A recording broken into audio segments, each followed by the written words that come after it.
Dan, what do you think is more important? Is it for this game Lamar solidifying the MVP, or is it Tua getting a win on the road? Yeah, I'm going to say Lamar solidifying the MVP. A couple of reasons why. I think if Lamar plays to that MVP type of level, more than likely, Ravens win the football game, and then the Ravens would all but lock up the number 1 seed. That is massive, not only because you get to play at home, but you get that bye week rest.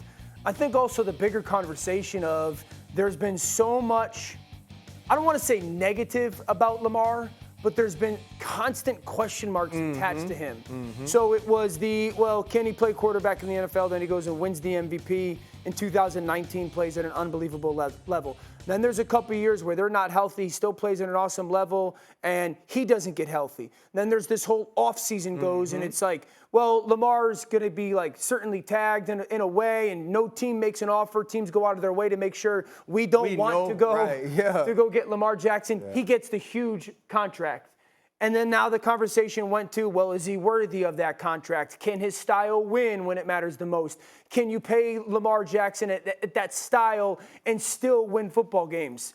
And so I think because of what feels like 5 or 6 year stretch of narrative around and surrounding Lamar that I think has been unfair, not only that securing that 1 seed, but just going out and proving on a consistent basis that more often than not, when people talk about Lamar, they don't know what they're talking about, I think is a huge conversation piece around that player. All right, so I'm going to go away from answering this question because my answer is different from Dan. And I'm going to give Dan his flowers really quick. One, you're the best in the world at analyzing, evaluating, and communicating to people what quarterbacks do. The reason you are is because you watch the film. So many times we hear people get on TV and they talk about how successful a person is based on his statistics. If we're looking at Lamar Jackson's statistics, his 2019 season far surpasses this, right? And what happens with MVPs or former MVPs, you're mostly compared to your former self. Dan made a statement the other day. He said it on a tweet. He said it on TV.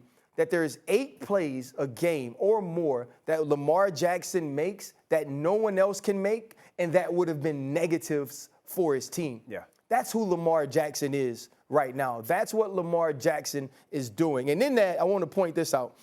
San Francisco was playing at such a high level in big games. When you look at the way they beat the Jacksonville Jaguars, the Philadelphia Eagles, they beat the Seattle Seahawks, also the Dallas Cowboys, right?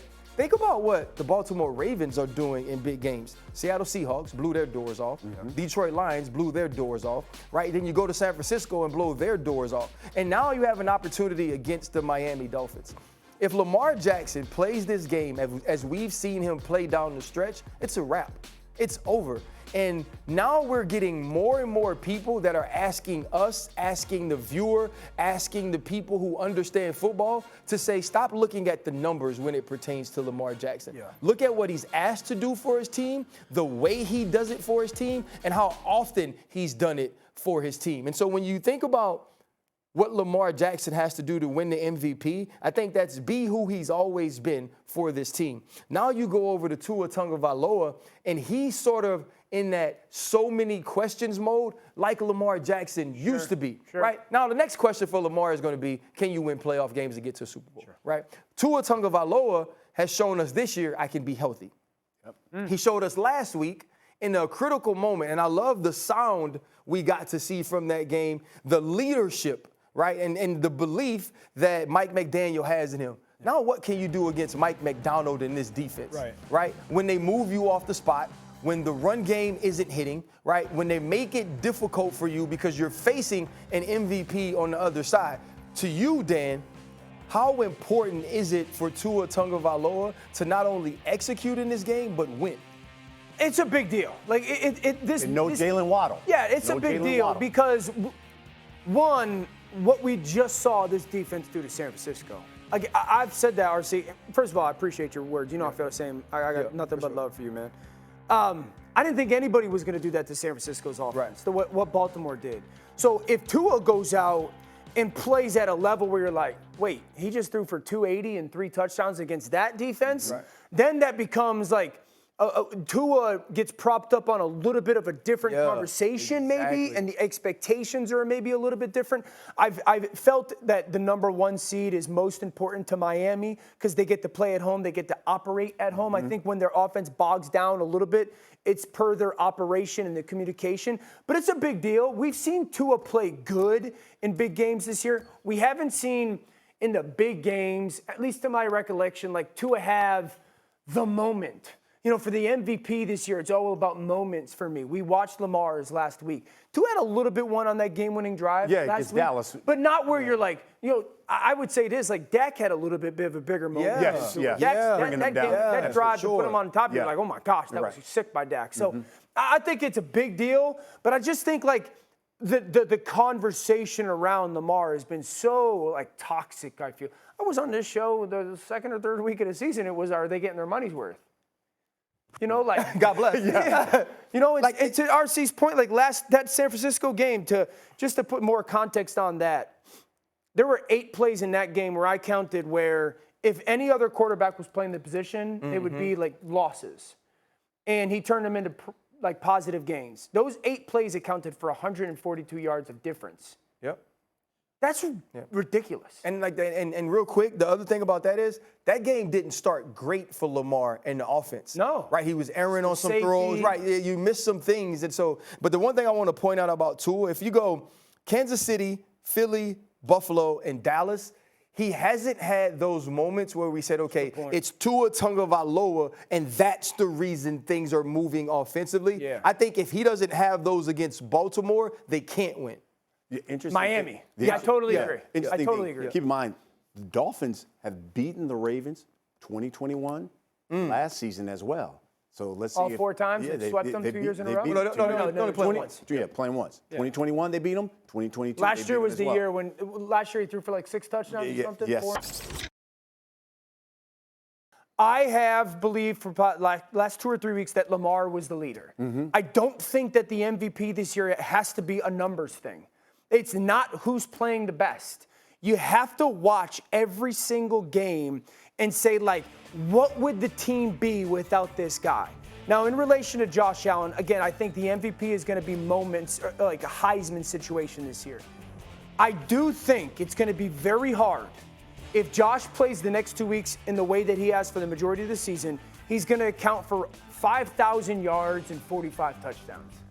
If they go on the road, now they got to play, New England this weekend is no pushover. If they win and then go on the road and beat Miami and win the AFC East, and he accounts for 45-plus touchdowns, which would be 85% of their offense, I think it's hard to sit there and go, someone was more valuable to their team. As much as I love Lamar, and I think it would be neck and neck, but to go and do that in the context of the season and the offensive coordinator getting fired, I think it's going to be hard not to give it to Josh Allen. As much as I love Lamar, I think those 2 cats, like, I don't know if I'd pound the table for either of them to not win it type of thing, you know what I'm saying? But I think it's Josh Allen. I'd also say Stafford won't win it. But what happens is, right, this is a quarterback. This is a quarterback award. Yeah. Right? It's become very similar to the Heisman, where if somebody wins it who's a non-quarterback, we need to see almost this historic revolutionary year from the position. Like, I believe that Christian McCaffrey will probably be the offensive player of the year, but I think he's an MVP candidate. To me right now, he's number 2. And if he goes out and he has a great week against the Commanders, I don't know what they'll have to do against the Rams. I believe that he should be in high consideration, because if Lamar falters, what quarterback has played better than Lamar all season, unless, like you say, Josh Allen goes out of his mind for the last 2 games. But that's putting, to me, Josh Allen on a trajectory that he hasn't necessarily been on the entire year, right? When you look at the last 2 games, when you go only completed 7 passes against the Dallas Cowboys, because that was what was needed, right? But then even last week against the Los Angeles Chargers, they have a turnover, and he was like, it's fine. Whatever, right? And so I feel like what you're saying about Josh Allen is he's a threat based on what he could possibly do. And I feel like Christian McCaffrey is a threat based on what he's already done. And had they won that game, it's just the position. What he did in that game kind of got lost, because of all the picks that Brock Purdy threw in the loss. I get your point. Like, my thing with Josh. This isn't like when Patrick Mahomes or when Lamar won it the last time, we knew that junk a long time before the decision was made. This isn't that year, which I think gives you an opportunity to give it to a non-quarterback. And that's why I think like there's so many moments attached to these final couple weeks. That's what's made it cool about the MVP award,